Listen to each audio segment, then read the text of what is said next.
ఎప్పుడు రొటీన్గా చేసుకునే బ్రేక్ఫాస్ట్ కాకుండా ఒక్కసారి ఇలా ట్రై చేయండి. ఎక్కువ టైం ఏం పట్టదు, అలానే తక్కువ టైం కూడా పట్టదు.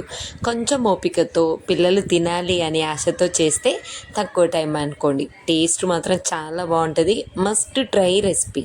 ఇక్కడైతే నేను 1 కప్ 1 ఆర్ 1.5 కప్పు వాటర్ తీసుకుంటున్నాను. నేను ఎగ్జాక్ట్ మెజర్మెంట్తో చేయండి, టేస్ట్ బాగుంటుంది.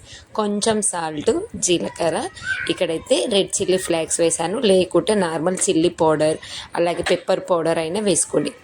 కసూరి మెత్తి ఆకు కూడా వేసాను కొంచెం క్రష్ చేసి. 1.5 కప్పు వాటర్కి 1 కప్పు వరకు సూజీ ఉప్మా రవ్వ ఉంటుంది కదా, సన్న ఉప్మా రవ్వ, అది వేసుకొని సిమ్లో పెట్టి దగ్గరకు అయ్యేంత వరకు మంచిగా కలుపుకోండి. మధ్యలో ఒక 1/2 టీ స్పూన్ వరకు ఆయిల్ వేసాను, మంచిగా ప్యాన్కి అడుగంటకుండా ఉంటుంది, చక్కగా వస్తుంది అనేసి. ఈ విధంగా మంచిగా బాయిల్ అవ్వాలి. మనకి ఉప్మా రవ్వ దగ్గరికి అయిపోవాలి. ఉడుకుతున్నప్పుడు ఆ స్మెల్ మంచిగా వస్తుందండి.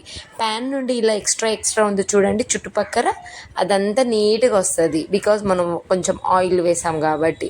సో చూసారు కదా, ఈ విధంగా ప్యాన్ నుండి వేరైపోయిందంటే ఇంకా స్టవ్ ఆఫ్ చేసి దీన్ని కొంచెం చల్లారేదాకా ఉంచుకోవాలి. మొత్తం చల్లారొద్దు, కొద్దిగా వామ్గా ఉండాలి. సో ఇప్పుడు చాలా వేడిగా ఉంటుంది కాబట్టి పక్కన పెట్టేసుకున్నాము. 2 పొటాటోస్ తీసుకున్నాను.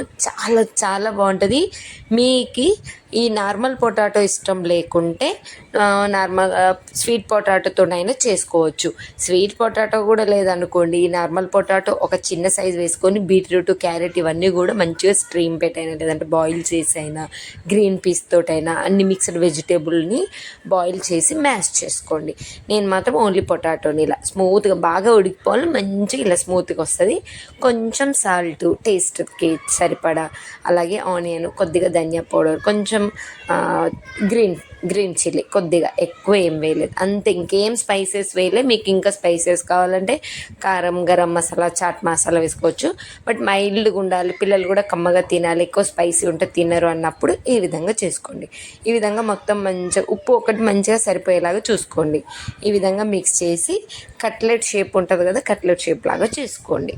సో మీకు డిఫరెంట్ షేప్లో చేసుకోవచ్చండి. మనము చేస్తూ నాకు కామెంట్ కూడా వచ్చేస్తాయి, ఇవన్నీ మీకు ఎలా తెలుసా కానీ కంటిన్యూగా చేస్తుంటే ఇలా ఎందుకు అలా ఎందుకు అనే క్వశ్చన్ వస్తుంటుందండి.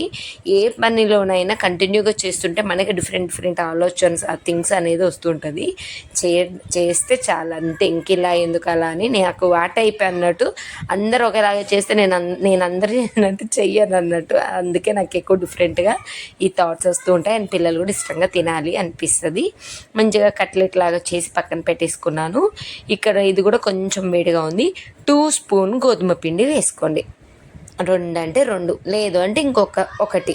లూజ్గా ఉండకుండా మంచిగా సాఫ్ట్గా చపాతీ పిండి ఎలా ఉంటుందో ఆ విధంగా గోధుమ పిండి మాత్రం మస్ట్ ఖచ్చితంగా వేసుకుంటేనే మనకి బాగుంటుంది, విరిగిపోదు ఈ ఉప్మా రవ్వ అనేది. అందుకని సో ఈ విధంగా మంచిగా కొంచెం బాల్స్ లాగా చేసుకుని, సో నేను కూడా ఇది కొంచెం పెద్దగా ప్రెస్ చేసుకున్నాను. హ్యాండ్తో ప్రెస్ చేసుకుంటే సరిపోతుంది, లేదంటే ఈ ఒక్కొక్కటి కాకుండా మొత్తం చపాతీని లాగా పెద్దగా రోల్ చేసి రౌండ్ షేప్ లాగా కట్ చేసుకోండి. ఏదైనా గ్లాస్ ఉంటుంది కదా, అలా కట్ చేసుకోండి. బట్ నేను కొంచెం పిండి తీసుకొని ఈ విధంగా జస్ట్ హ్యాండ్ తోటి కొద్దిగా ఆయిల్ పెట్టేసుకొని స్ప్రెడ్ చేసి పక్కన పెట్టేసుకున్నాను. సో అన్నీ ఒకేసారి మనం ఇలా చేసుకుంటే ఫాస్ట్గా అవుతుంది. చూస్తుంటే ఎక్కువ ప్రాసెస్ లాగా అనిపిస్తుంది కానీ బట్ చేస్తుంటే ఏం ఉండదండి. ఉప్మా రవ్వ ఉడికించుకోవడం, ఆలును కూడా ఉడికించి మ్యాష్ చేయడం. సో మధ్యలో ఇలా ఆలు టిక్కాని ఒకటి పెట్టేసి జస్ట్ లైక్ బర్గర్ టైప్ లాగా చేసేయడం. చాలా బాగుంటుంది టేస్ట్, తింటా ఉంటే తినాలనిపిస్తుంది. అండ్ ఒక్కటి తిన్న స్టమక్ హెవీ అయిపోతుందండి.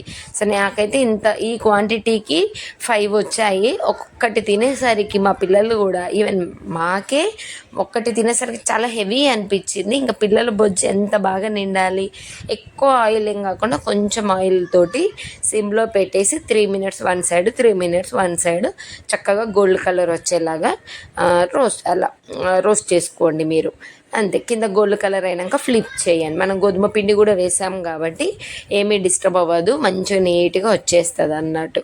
సో ఇది సింపుల్ వేలో ఎప్పుడు చేసుకునే ఉప్మాతో అంటే నాకు ఉప్మా రవ్వని ఉప్మా లాగానే అలా చేస్తే పిల్లలు కూడా ఇష్టంగా తినరు. కొంచెం డిఫరెంట్గా ఉప్మాతోటి చాలా రకాలుగా చేసుకోవచ్చు మనము. ఇలా డిఫరెంట్గా చేయండి, చాలా బాగుంటుంది. స్లోగా బాయిల్ అవ్వాలి, లిడ్ పెట్టేసేయండి అంతే. సో ఈ విధంగా మంచిగా క్రిస్పీగా అయినాక తీసేస్తే సరిపోతుంది. ఇలా ప్లెయిన్గా కూడా తినేసేయచ్చు ఏం లేకుండా, లేదంటే కచప్ తోటైనా తినొచ్చు. మా పిల్లలకి కచప్ అస్సలు నచ్చదండి, ఇచ్చినా తినరు. వాళ్ళ ఫేవరెట్ పల్లీల చట్నీ. నేను ఆల్రెడీ ఎలా చేయాలి ఏంటి అనేసి నేను మా పిల్లలకి ఎలాంటి చట్నీస్ ఇస్తాననేసి ప్లేలిస్టులో చట్నీస్ అని ఉంటుంది, చూసేయండి. ఆ విధంగా మంచి బాదం పప్పు, డ్రై ఫ్రూట్స్ వేసి పల్లీలతోటి చట్నీ చేస్తాను. ఇలా డిప్ చేసుకొని తింటే సూపర్ ఉంది. ఒకటి తిన్నా స్టమక్ అయితే హెవీ అయిపోతుంది. ఖచ్చితంగా ట్రై చేయండి. ఎప్పుడు ఒకేలాగా కాకుండా ఇలా ట్రై చేస్తే పిల్లలు కూడా కడుపు నిండా తినే